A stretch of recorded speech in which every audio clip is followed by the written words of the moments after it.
like to spend a few minutes and talk about the circular economy, a drastically different mindset for how we live and behave on this one Earth that we have.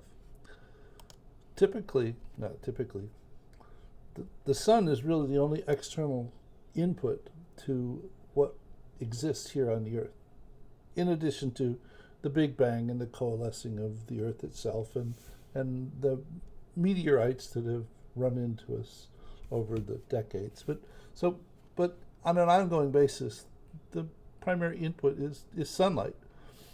And things develop on the Earth, sometimes in a few weeks, and sometimes in millions of years, depending upon what it is.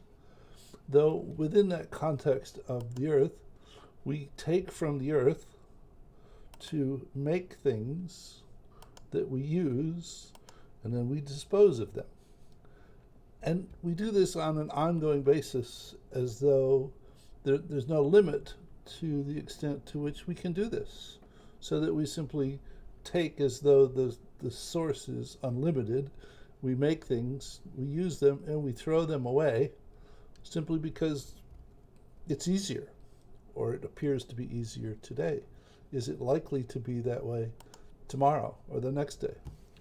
But the way that we operate is typically referred to as the linear economy. Take, make, use, and dispose. Though there's a difficulty that arises here that has a lot to do with the mindset under which we pursue this, because we act as though that we can do this endlessly, forever.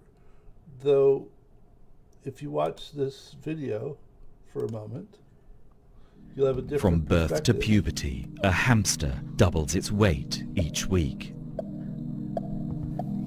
If it didn't stop when mature, as animals do, and continue to double, on its first birthday, we would be staring at a 9 billion ton hamster.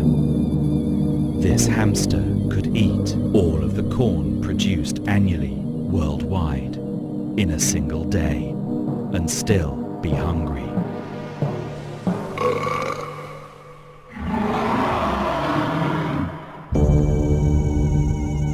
There is a reason why, in nature, things grow in size only to a certain point.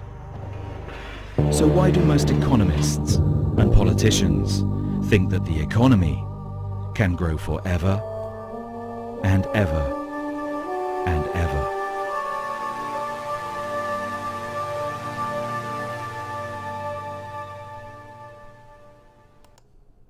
It is, in fact, the economy that drives this, and we are sort of obsessed with more.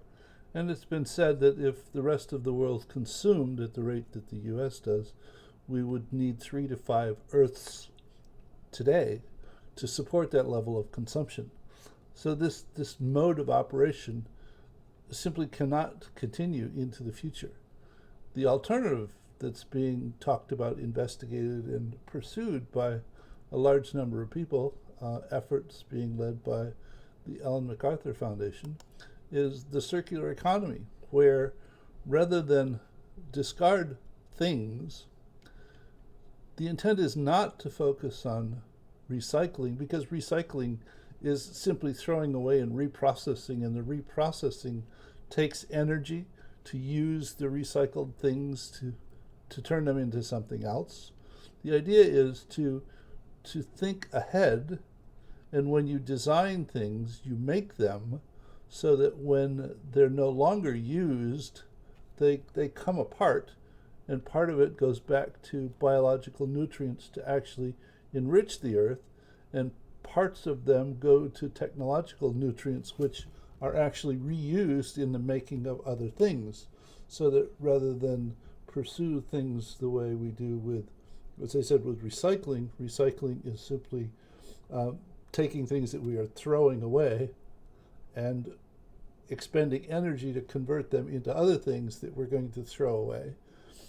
The idea is to do the upfront work to figure out how to design and build for reuse, so that when it's exceeded its expected lifetime, it comes apart in such a way that part of it, in fact, enriches the earth that we get most of the stuff from, and the rest of it, we can reuse it for something else relatively easily. So the diagram at the Ellen MacArthur Foundation is far nicer than mine, and I would advise you to stop by and read some of their stuff because it's pretty awesome. So the idea is learn how to design and build things so that we can reuse the components either by enriching the earth or by taking the technical parts apart and reusing them without having to expend enormous amounts of energy to reprocess them as would be for recycling. So hope you found this interesting, and I'll see you in another perspective soon. Bye.